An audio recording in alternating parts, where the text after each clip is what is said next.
welcome back to my channel. So I'm Kat on my vegan experiment. This is everything to do with conservation, environmentalism, zero waste, veganism, and scuba diving. So if you like any of that stuff, feel free to subscribe, like, give me a comment what else you'd like to see.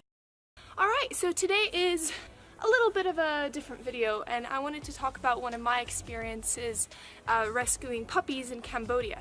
To start off with, disclaimer, if you go to a place like Cambodia, Thailand, Vietnam, anywhere in Southeast Asia, honestly anywhere where it's not where you live, try not to rescue animals. The problem with rescuing an animal in these kinds of environments is that they become dependent on you, and when the day comes that you need to leave back to your country, they're gonna be left abandoned, doing much worse than if you had left them alone. As you guys know, I have spent quite a bit of time in Cambodia this past year. And during one of my visits, my second visit, there was no puppy at the dive shop because they ate the first one. I have a whole video on that. I don't want to get into it here, but if you want to check out about how they ate my pup, how they ate the dive store's puppy, check it down below. Anyway, considering I was there with people who were planning to stay there for many years, and then there was a report that there was a batch of puppies that was born that particular week, we decided why not go and check them out, at least play with them, say hello. What greeted us was a scene of chaos. So there were 10 puppies, 2 bitches, and then 1 dog. The 10 puppies were the cutest things I have ever seen. There were these little balls of fluff running around. Unfortunately, when we started petting them and playing with them, we could see that they were covered in fleas. Now this is quite natural and normal and expected in places like Cambodia. What was absolutely terrifying though is the amount of ticks these poor puppies had. We found one which in his ear alone had 12 ticks. All around his body, we couldn't even count them while we were there. We asked the owners, hey, do you have tweezers? Do you have anything?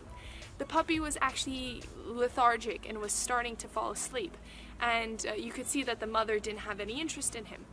So just like with kittens, there can also be fading puppy syndrome, which is basically any death which happens in the first 2-3 months of the dog's life. And in this particular case, it would have been from exhaustion from all the ticks sucking the poor little puppy's blood out. So through, broken English, gesturing, we managed to communicate to this family that we wanted to take this one puppy or he would die. The family was extremely adamant that they needed to keep all 10 puppies. We didn't want to know why. We managed to get him, and then the 4 of us, we worked on this one teeny little puppy. He was this big at the time, and we cleaned him for about a full hour. You can't find like tick and flea repellent hanging out at your local tree, so what I did was actually used my homemade mosquito repellent, and I diluted it with some water and then helped wash the puppy after we took away all the ticks and fleas. It actually did an amazing job and killed all the fleas. One of the other managers of resorts there said he also wanted a puppy. And then we met a few girls in the village who said they've also found a home for a puppy, so we went back to the same place and fought out 2 more dogs. The amount of work that took to get the 2 puppies from these people, because they really didn't want to give them up, we did the same thing for the other 2 puppies. So cleaned them completely, and they ended up being named Tide, Chili, and Vagabond. From that point on, we didn't actually go back, because even when we went to get Chili and Vagabond, 2 puppies were already missing. Didn't go back there again.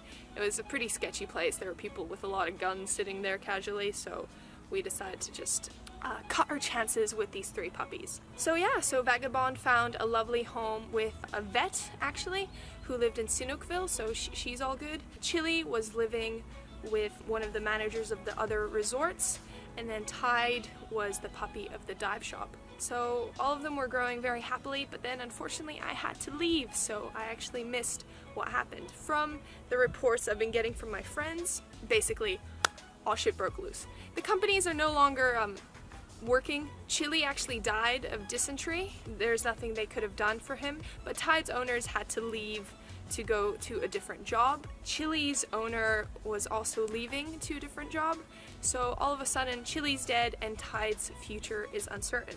So currently we're in the process of trying to work out something for poor little Tide, since it's what happens when you try and rescue animals, especially in places like that where there's just no infrastructure. There are no vets, there are no rescue agencies. I'm usually a foster care for cats in Australia, and that's, you know, much nicer because you know they go to a safe home afterwards. But yeah, so this is the story of 3 little puppies. Thank you so much for watching.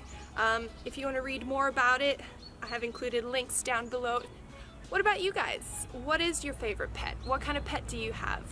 You know, comment below what kind of pet you have. I always love seeing animals, especially if you have any videos about them. Please send me a link. I'd love to see what pets you have. Thank you so much for watching.